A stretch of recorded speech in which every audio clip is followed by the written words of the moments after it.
have a friend who is a younger brother in a large family that is very loud. He lives in a very loud family. Part of it is the family itself, but it's also the culture. And he's an interesting character because he's extremely intelligent and he's quiet.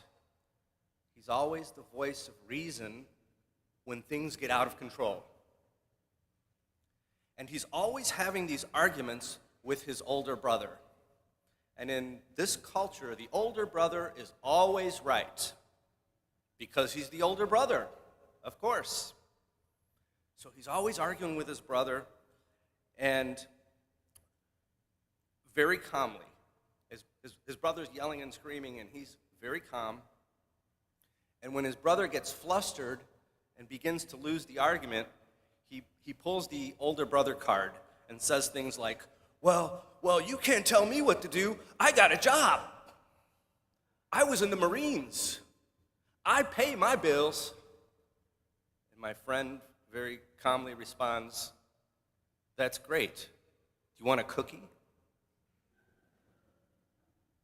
And then he says, how does any of that have anything to do with what we're talking about? And by the way, why do you want credit for a bunch of things that you're supposed to be doing anyway? Very rational, very calm, but kind of funny in a sense for me to kind of see all this, right? In the gospel today, the disciples are beginning to long for something more than just earning a paycheck, the daily grind, paying my bills. They say to Jesus, Lord, increase our faith. They want to go beyond that bare minimum way of living. Jesus says to them, all you need to get to the next level is faith the size of a mustard seed. And then he gives an example of how when we have faith the size of a mustard seed, we can tell a mulberry tree to be uprooted and to be cast into the depths of the sea, and it will obey us. Faith the size of a mustard seed. This is not loud. This is not boisterous. This is not yelling and screaming. This is extremely understated, isn't it? A mustard seed. It's God's power and not ours, if you will. Then Jesus tells an incredible story about an unprofitable servant. And we hear that the servant was out in the field tending the sheep, doing his thing, doing what he's supposed to do, doing his job.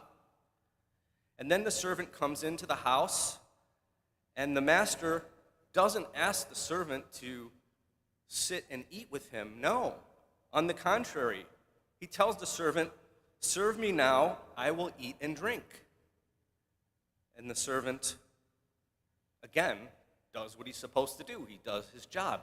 He serves his master first, and then later on, he will be able to relax and eat on his own time. Then Jesus says to the disciples, after telling this story, when you have done all you have been commanded, in other words, what you're supposed to do, say, we are unprofitable servants, for we have done what we have been obligated to do. In other words, don't ask for a cookie because you are simply doing what you're supposed to be doing anyway. And so, how does the words of the unprofitable servant translate for us spiritually as disciples of Jesus Christ? Well, have you ever said or heard someone say, I'm a great Christian, I don't steal, I don't cheat, I went to Catholic school, I pay my bills, I never killed anyone? Okay. Do you want a cookie because you never killed anyone? Does that make you a great Christian because you never killed anyone? It seems to me that St. Paul, in our second reading today to Timothy, is trying to get us to the next level, to get us beyond this minimalist way of thinking about our faith. far beyond just fulfilling our basic obligations. He says, "Beloved, stir into flame the gift of God that you have through the imposition of hands. Do not be ashamed of the testimony of the Lord." Guard this rich trust with the help of the Holy Spirit that dwells within you. My brothers and sisters, St. Paul is saying that we as believers are not supposed to merely subsist in our faith, but instead, we are called to be on fire. We are called to be on an entirely different level. Paul is reminding us to stir the flame we received at the imposition of hands. He's writing this letter to Timothy. Timothy was a priest. The imposition of hands on him was his ordination, when he received the fire of the Holy Spirit. That flame cannot be lost, Timothy. Don't lose it. Stir it up again. And for most of us who are not priests, the imposition of hands is the confirmation that we received, the gift of the Holy Spirit, the fire of the Holy Spirit. He is saying, stir the flame you have received by the imposition of hands. Paul is inviting us to do the same thing. We have all received this. How can we stir this flame? My brothers and sisters, there are so many opportunities. The sacrament of reconciliation, daily prayer, the Eucharist, going on a retreat, learning about our faith, welcome, Bible study, mentoring our teens and our children, service. The service opportunities are endless opportunities to stir our faith. Perhaps not even in a formal ministry at the church, but think about all the people that we know who need help. St. Paul says we are not to be ashamed to give witness of our faith in our families, at work, in the marketplace, with strangers, with people who need help, with everyone around us who is in need.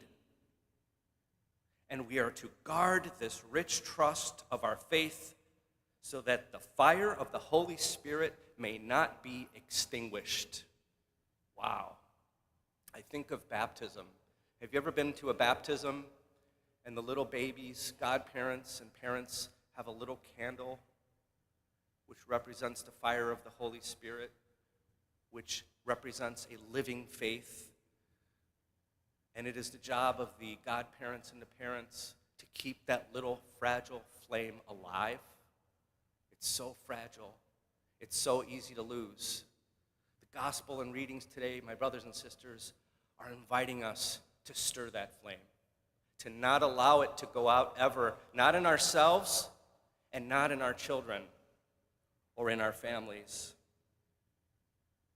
And so may today's Eucharist be that mustard seed that stirs the fire of the Holy Spirit within us and that brings us to the next level.